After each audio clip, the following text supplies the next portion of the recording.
दोस्तों, आजमगढ़ के चुनाव में सबसे ज़्यादा घमासान है। यूपी की सबसे हॉट सीटों में आजमगढ़ शुमार है और कह सकते हैं यहाँ के लोग बढ़-चढ़ के वोट देने में हिस्सा लेते हैं, बढ़-चढ़ के वोट करते हैं और काफ़ी दिनों से ये समाजवादियों का गढ़ रहा है। आज भी आप कह सकते हैं विधानसभा की जो दसों की दसों सीटें हैं, वो समाजवादी पार्टी के पाले में हैं। तो कहीं न कहीं आप कह सकते हैं कि समाजवादियों का गढ़ रहा है। हाँ, पिछली बार के चुनाव में दिनेश लाल निरहुआ यहाँ से सांसदीय के टिकट पे लड़े और वो धर्मेंद्र यादव को हरा दिए थे।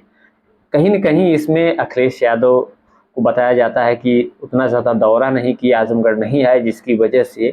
समाजवादी पार्टी के पाले से सीट चली गई भारतीय जनता पार्टी में। तो कहीं न कहीं अखिलेश यादव भी इस चीज़ को बेहतर तरीके से समझ रहे हैं और इस बार जो है तमाम रैलियों के माध्यम से, चाहे अखिलेश यादव हो, डिंपल हो या फिर और नेता जो हैं बड़े-बड़े, समाजवादी पार्टी के सारे लोगों ने अपने तरीके से ज़ोर लगा दिया है कि किसी तरीके से धर्मेंद्र यादव की हार का बदला अब की बार लेना है और सीट किसी कीमत पे जाने नहीं देनी है। क्योंकि उनको पता है कि अगर अब की बार भारतीय जनता पार्टी ने ये सीट जीत ली, तो इसका असर जो है आगे आने वाले चुनाव पे भी बहुत ज़्यादा पड़ने वाला है।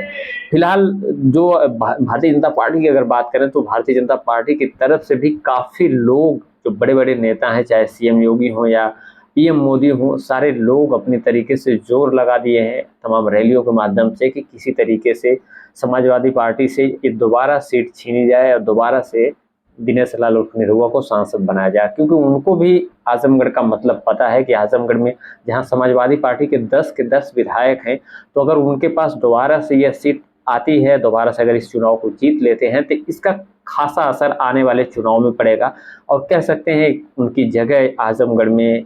तय हो पाएगी कि आगे आने वाले चुनाव में उनकी क्या भूमिका रहने वाली है और कहीं न कहीं अपनी तरफ काफ़ी लोगों को जोड़ पाने में सक्षम हो पाएँगे अगर अब की बार का चुनाव जीतते हैं। तो दोनों पार्टियों के लिए ये साख बचाने की लड़ाई है। समाजवादी पार्टी जहाँ अपनी हार का बदला लेना चाहती है और अपने जो गढ़ कहे जाने वाले समाजवादियों का गढ़ कहा जाता है आज़मगढ़, तो उसको बचाने के लिए जहाँ चुनाव मैदान में है, वहीं भारतीय जनता पार्टी अपनी एक जगह बनाने के लिए इस चुनाव मैदान में है। क्योंकि आज़मगढ़ की राजनीति जो है कहीं न कहीं आप कह सकते हैं पूरे यूपी की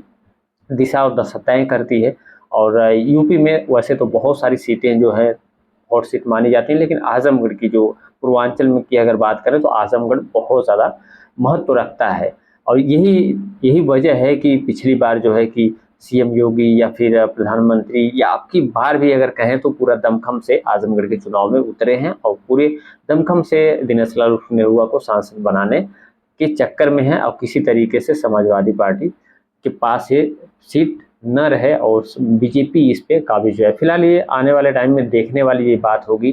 कि जिस तरीके से 8,500 वोटों का सिर्फ अंतर था, जहाँ पे बसपा पार्टी से गुड्डू जमाली है कि जो कि यहाँ क्षेत्रीय बहुत मजबूत कैंडिडेट थे, उनको 2,66,000 के आसपास वोट मिला था, जिसमें बताया जा रहा है कि 85% से ज़्यादा मुस्लिम उनके पाले में उठ गया था, जिसकी वजह से कहीं न कहीं समाजवादी पार्टी का वोट कम हुआ था और जिसकी वजह से धर्मेंद्र यादव चुनाव हारे थे। वहीं समाजवादी पार्टी के अखिलेश यादव ने अब की बार थोड़ी-सी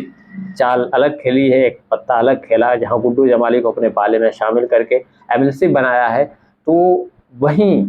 जो बसपा पार्टी है, उसने भी एक दांव चला है, जहाँ भीम राजभर को टिकट दिया था, जिससे भारतीय जनता पार्टी का नुकसान होता दिखाई दे रहा था। वहीं से फिर एक बार मुस्लिम कार्ड खेला है। एक बार सबिहा अंसारी को टिकट दिया गया, जो कि मुस्लिम कम्युनिटी से आती हैं, और उसके बाद जो है फिर पुरुष कैंडिडेट जो टिकट दिया गया मायावती द्वारा, जो कि मुस्लिम कम्युनिटी से आते हैं। तो कहीं न कहीं फिर से वही फैक्टर खेला जा रहा है, वही कैंडिडेट हैं, आप कह सकते हैं वही धर्मेंद्र यादव हैं, वही दिनेश लाल निरहुआ हैं और वो एक मुस्लिम प्रत्याशी के रूप में बसपा का कैंडिडेट, जो कि पिछली बार भी मुस्लिम कैंडिडेट था। अब की बार देखने वाली बात ये होगी कि गुड्डू जमाली जिस तरीके से वोट को पाने में सक्षम हुए, 2,66,000 के आसपास एक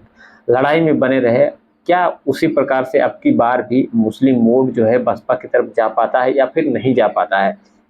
कई लोगों का ये भी मानना है कि जिस तरीके से मायावती ने अपने कैंडिडेट्स बदले हैं, आजमगढ़ को छोड़ के भी बहुत जगह पे बदले हैं, लेकिन हम आजमगढ़ की चर्चा करेंगे, तो बहुत लोगों का ये मानना है कि जिस तरीके से 2-3 बार कैंडिडेट बदले हैं बसपा पार्टी ने, उससे जो है कहीं न कहीं उसका कुछ वोटर जो है और भी इधर-उधर भटका है। अब ये देखने वाली बात होगी कि चुनाव में कितना वोटर इधर-उधर बिखरा है या फिर नहीं बिखरा है, ये तो आगे आने वाले टाइम में तय हो जाएगा। 4 जून को नतीजे आएंगे, उसमें सब कुछ साफ हो जाएगा। फिलहाल अपने अपने तरीके से सारे लोग जोर लगा रहे हैं। सारे लोगों का, चाहे बसपा हो, भारतीय जनता पार्टी हो या फिर समाजवादी पार्टी हो, सबका दावा है कि वो सीट जीत रहे हैं, सारी जनता उनको वोट दे रही है। 4 जून के बाद सब कुछ तय हो जाएगा। फिलहाल आजमगढ़ के बारे में आप क्या सोचते हैं? इस घमासान की लड़ाई में कौन जीतेगा? आप अपनी राय कमेंट सेक्शन में जरूर दीजिएगा और नए हैं तो चैनल को सब्सक्राइब करके सपोर्ट भी कर दीजिएगा। मिलते हैं आपसे नेक्स्ट वीडियो में। जय हिंद।